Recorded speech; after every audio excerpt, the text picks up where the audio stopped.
Buenas tardes. Soy Antonio Anzueto, de la Universidad de Texas en San Antonio. Quiero agradecer a la Sociedad Venezolana por la invitación a este evento. Vamos a hablar sobre resistencia a patógenos. Vamos a enfocarlo en una infección que es muy cercana a mí, que es neumonía, pero esto se aplica a otras áreas y también que no son neumonía. Esos son mis conflictos de interés y yo tengo conflicto de interés que ha sido parte de las guías de la Sociedad de Enfermedades Infecciosas y la Sociedad Americana de Tórax de Neumonía Adquirida en la Comunidad. Entonces, básicamente, ¿cuál es la magnitud del problema que tenemos de resistencia bacteriana? Se ha declarado en el año 2022 por la Organización Mundial de la Salud que resistencia bacteriana es una de las prioridades de salud y los retos de salud más importantes a nivel global. Si ustedes miran, por ejemplo, esta publicación de el peso de la resistencia bacteriana en 2019, ese es un análisis sistemático, en la asociación a mortalidad en esos pacientes, lo que está asociado a resistencia, lo que está en un color claro, en oscuro está atribuido a resistencia. Ustedes pueden ver la alta asociación a mortalidad en pacientes con enfermedades de vías aéreas respiratorias, enfermedad de tejido blandos, intraabdominal, infecciones urinarias y todo eso para adelante. De ahí que la resistencia bacteriana, especialmente la prevalencia, ha sido estudiada en diferentes programas y ellos han demostrado en una publicación de Shigo y en respiratorio en relación a la prevalencia de resistencia bacteriana en neumonía en los Estados Unidos es entre el 20 y el 40%, dependiendo los estudios en diferentes regiones de Estados Unidos. En España es de un 7%, en Italia llega a ser hasta de un 30% por las regiones, en los países asiáticos así como un 20 a 30%. Hay una información limitada en América Latina, pero por el trabajo del programa Lancet a nivel de planeta, vemos que la presencia de patógenos altamente resistentes ha estado aumentando en todo el mundo. Y lo interesante de esta gráfica es la resistencia a antibióticos en humanos y en animales. Acuérdense que una gran cantidad de antibióticos son utilizados en animales, especialmente, por ejemplo, quinolonas en pollos. Eso ayuda a que puedan tener una producción más masiva y poder mejorar la cantidad de esas producciones. Y a consecuencia de eso, por ejemplo, resistencias a carbapenemes, cefalosporinas debido a la utilización y la resistencia a otros antibióticos ha aumentado en toda América Latina y el resto del mundo. Si vemos la distribución de patógenos y la presencia de resistencia, aquí lo podemos ver en condiciones como neumonía, neumonía asociada a la salud, que ese fue un término que se introdujo a principios de los años 2000, especulando que tal vez iba a haber un grupo de pacientes, los cuales estuvieron en contactos con sistemas de salud que van a tener una prevalencia de patógenos diferentes. Ahí tienen ustedes también neumonía adquirida en la comunidad y hay neumonía adquirida en el ventilador. Son 4.000 cultivos de 59 hospitales. Y ven ustedes la resistencia de meticilino resistente, el estafilococo meticilino resistente, era 35% en neumonía en la comunidad y 57% en atributo de salud y en la hospitalaria cerca de un 50%. La otra área que tuvo un aumento significativo fueron las pseudomonas y organismos que eran negativos y como el estafilococo en general. También hubo una diferencia muy importante en neumonía adquirida en la comunidad y atribuido a salud. De ahí que esta fue una consecuencia que no se estaba esperando. Cuando se propuso esta definición en la neumonía adquirida en la comunidad, tal vez hay un grupo de individuos que tienen patógenos diferentes, nunca tomamos en cuenta que esto podría resultar en un aumento, un sobreuso de antibióticos y un aumento de resistencia. De hecho, ustedes pueden ver aquí que a raíz de este programa en el año 2005, el consumo de vancomicina, por ejemplo, y de otros antibióticos fue significativamente aumentado hasta de un 23%. Asimismo, con la utilización de antibióticos contra organismos gram negativos como la piperacillina tazobactam, la cefepina, todos estos el consumo fue más alto. Como consecuencia, tuvimos un mayor desarrollo a resistencia. Así que la asociación de utilización de antibióticos, la que ha sido asociada con el aumento de resistencia. Hay un trabajo que el doctor Restrepo con nuestro grupo ha estado haciendo con un grupo de investigadores en diferentes regiones del mundo. Ese es el estudio que se llama GLIMP, en donde se ha buscado específicamente incidencias de resistencia a patógenos como pseudomonas y después las pseudomonas multiresistentes. Si ustedes pueden apreciar, en Colombia hay un gran aumento, más de un 13% de las pseudomonas es resistente y más de un 10% es multiresistente. Y la mayoría de estos, entre un 5 y 10% de los patógenos fueron aislados en pacientes con neumonía. De ahí que los factores de riesgo, si ustedes toman una población de pacientes que desarrollan neumonía, vamos a encontrar que hay un porcentaje importante que son cultivos negativos, no identificamos los patógenos. El patógeno más prevalente va a ser estreptococo, pero también hay un aumento de la incidencia de resistencia. Y como consecuencia de eso, el estafilococo meticino resistente y el pseudomonas. De ahí que si vemos a un periodo 48, 72 horas después que el paciente se presentó, podemos ver que este universo de casos de neumonía se reduce significativamente. Un mensaje muy importante es todo paciente que requiere hospitalización con una neumonía adquirida en la comunidad es suficientemente severa. Debemos de hacer cultivos de sangre, cultivos de esputo si es disponible, si tienen acceso a los antígenos en orina de neumococo y legionela, porque el objetivo es identificar el patógeno. Esa es la única forma de entender los patrones de resistencia.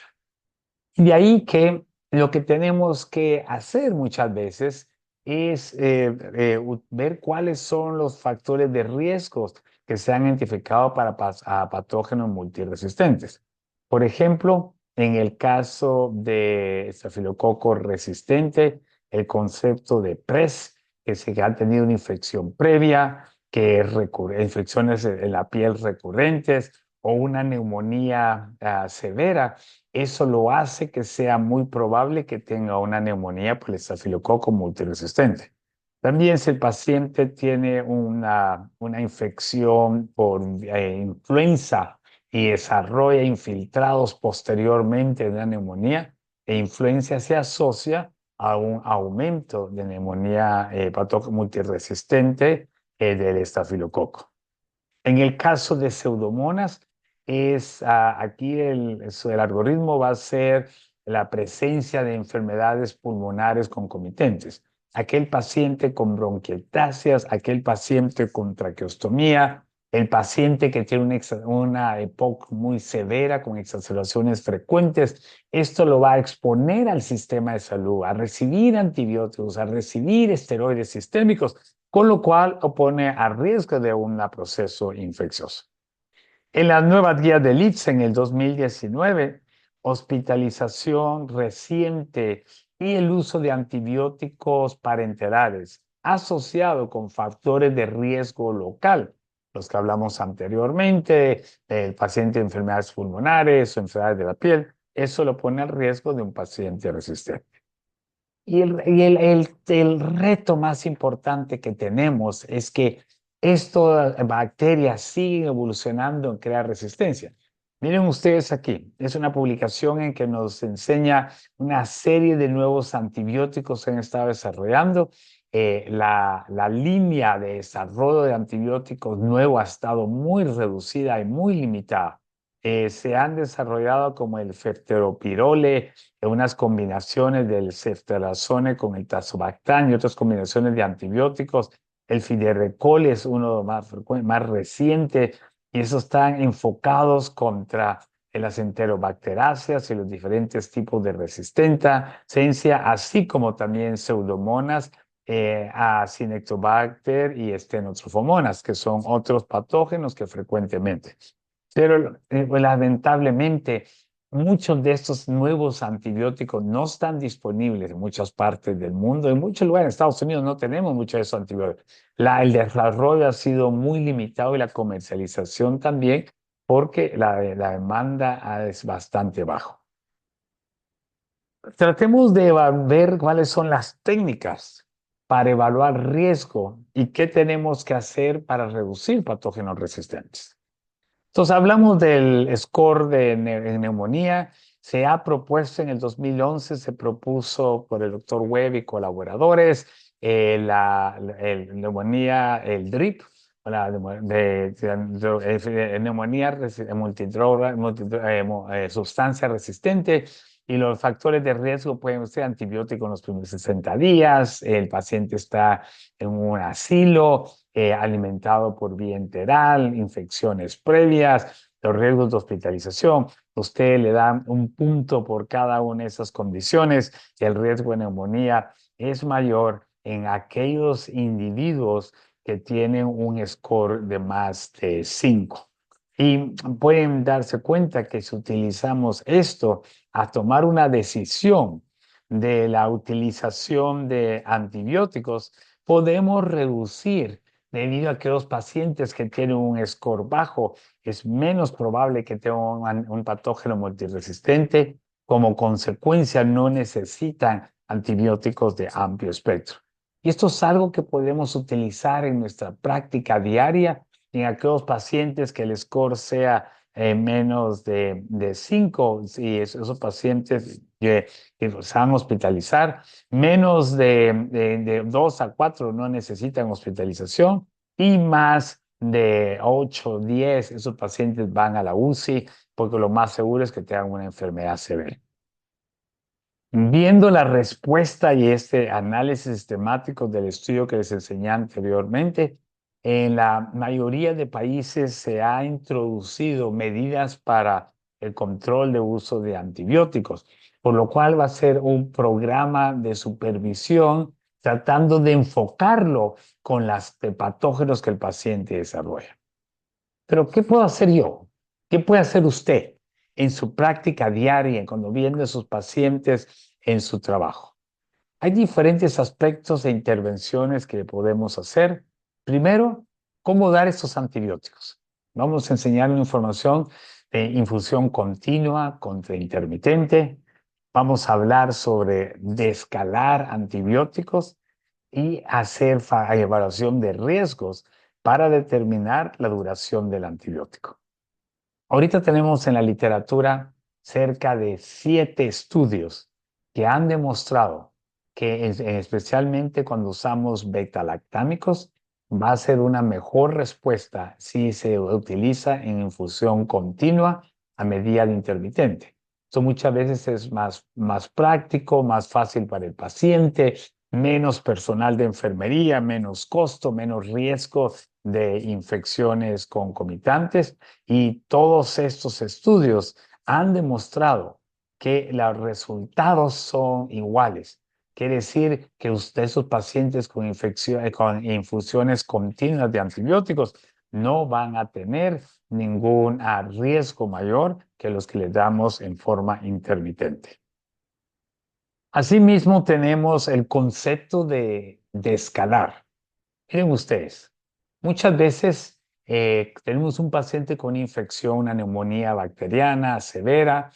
Es mejor utilizar antibióticos de amplio espectro, haber hecho cultivos y de escalar cuando los cultivos son negativos, a ir agregando antibióticos cuando el paciente van saliendo los cultivos positivos.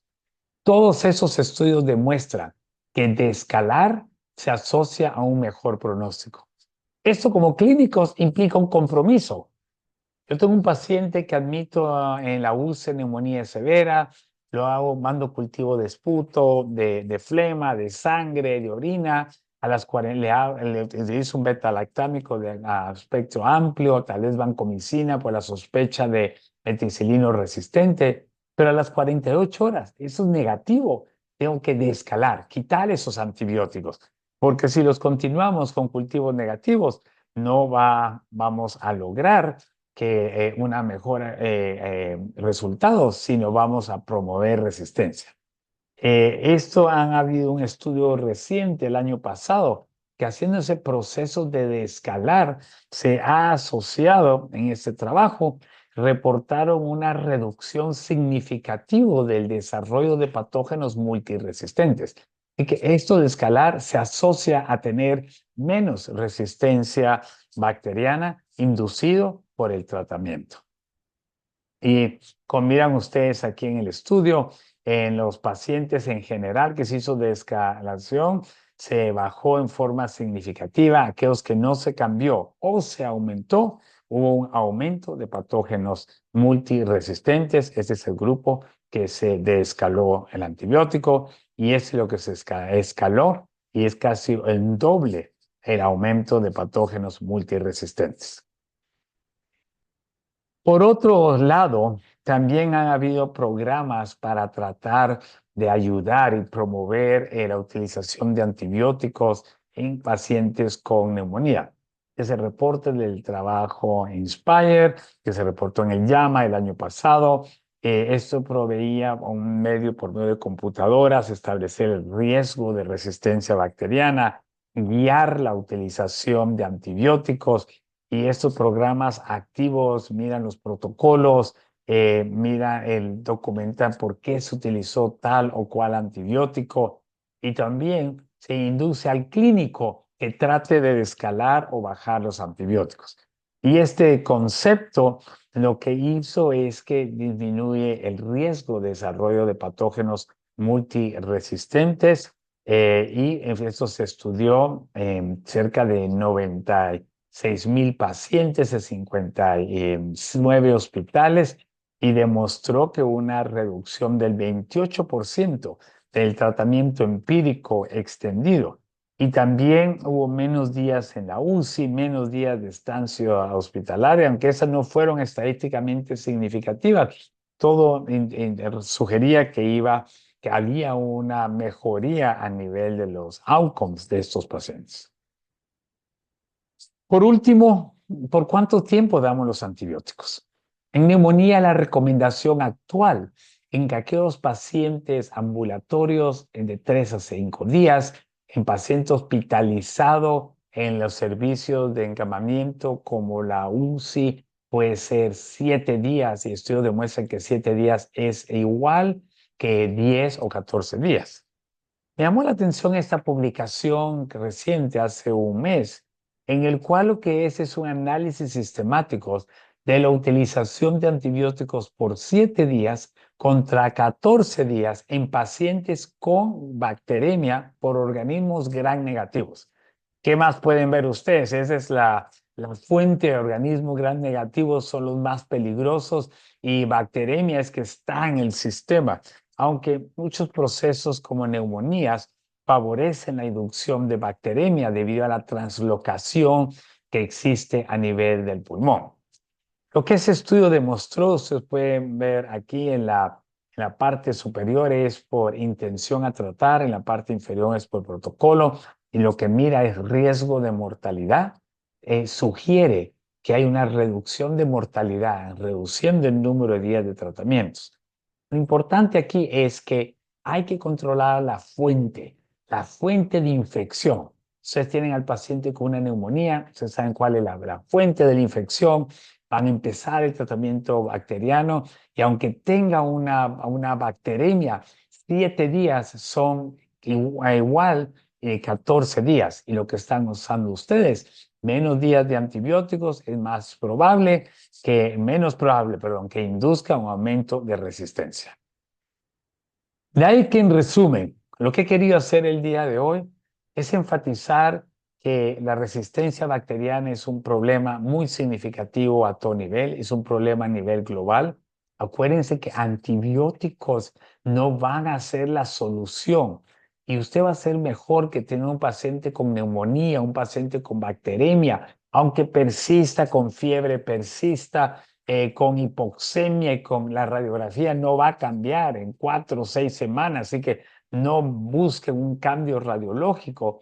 Es mejor parar en ese momento y reevaluar. Ese es el paciente que vuelven a cultivar, que vuelven a sacar muestras si el paciente está en el ventilador o está muy comprometido, para evaluar cuál es el patógeno.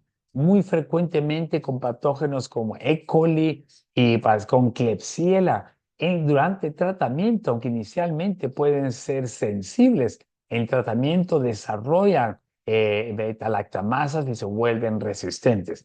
Así que este proceso de reevaluación después de un periodo de 7 días de manejo es lo que les va a ayudar a encontrar cuál es el mejor tratamiento para sus pacientes. Y después de 7 días mejoró, pues ya pararon.